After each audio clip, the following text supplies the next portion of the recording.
ان سے گزارش کروں گا کہ آپ کوئی جملہ اگر گراں گزرے طبیعت پر تو آپ اس سے صرف نظر فرمائیں. نہیں سر، میں آپ کو صرف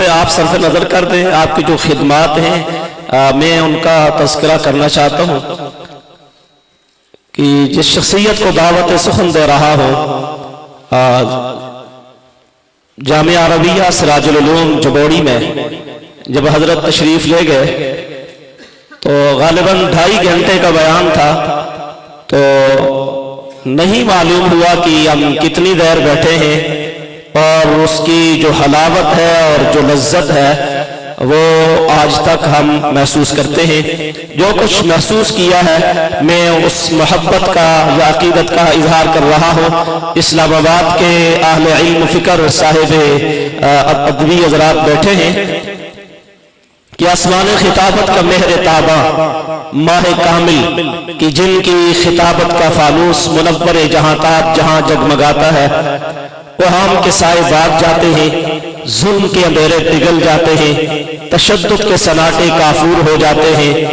اور ان کی خوبصورت آواز میں قرون اولا کے خلبی و حسبی میدانوں کا دبدبا ہے،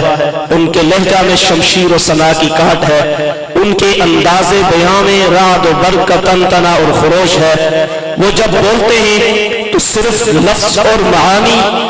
کے چمستان ہی نہیں پھیلاتے ہیں، بلکہ ان کی خطابت میں ایک حسن ہے، ایک سحر ہے، ایک حلاوت ہے اور ایک لذت اور کیفیت ہے. وہ جب بولتے ہیں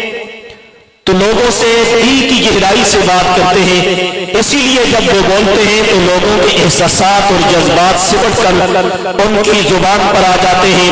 وہ لوگوں کے حوصلوں کو سنوارتے ہیں، ولولوں کو نکھارتے ہیں، ارادوں کو بیدار کرتے ہیں، عزائم کو تلوار کرتے ہیں، روح مردہ میں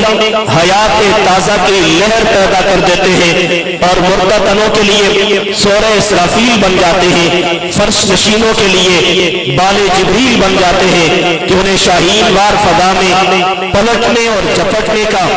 ڈھنگ سکھاتے ہیں، اور دشمنان ختم نبوت اور دشمنان ناموس صحابہ کے لیے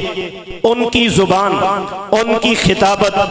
کبھی عصائے موسوی بن جاتی ہے، کبھی درہ فاروقی کا روپ دار لیتی ہے، کبھی ذوالفقار حیدری میں ڈل جاتی ہے، کبھی گرز غزنوی بن کر برستی ہے. وہ اس دھرتی پر اللہ کا انعام ہے. وہ صرف خطیب ہی نہیں، خطیب الخطباء ہیں، بلبل ہزار داستاں ہیں، عندلیب زمزمہ پرداز ہیں. ان کی خطابت کا آغاز وہاں سے ہوتا ہے جہاں بڑے بڑے خطیبوں کا اعجاز بیان گھٹنے ٹیک دیتا ہے، اور جب وہ بولتے ہیں ہزاروں کا بپھرا ہوا مجمع ان کی ایک آواز پر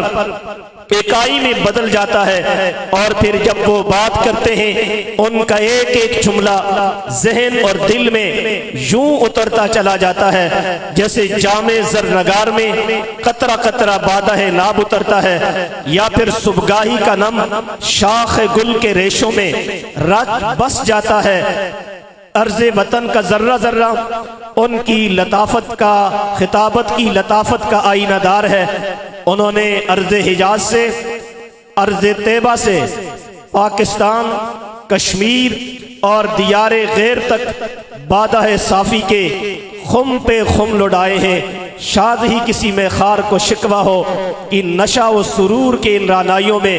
اسے کوئی حصہ نہیں ملا ہے. اس شخصیت کا نام کہتے ہیں خطابت تصور کی پرواز کا نام ہے کہ اس کے دامن میں شاعری، مصوری، موسیقی اور سنگ تراشی کے سارے جوہر موجود ہیں. شورش نے کہا ہے خطابت کی نہیں جاتی، خطابت کروائی جاتی ہے. اگر آپ مدرسہ دارالقرآن کے معزز مہمانان گرامی پوری ذوق، مکمل توجہ، کامل انہماک اور یکسوئی کے ساتھ حضرت مولانا رفیق جامی صاحب دامت برکاتہم العالیہ کو آنے جانے والوں سے بے نیاز ہو کر سنیں گے تو یہ جو میرے دل کی آواز ہے یہ آپ کے ضمیر کی آواز بن جائے گی کہ آپ کے احساسات اور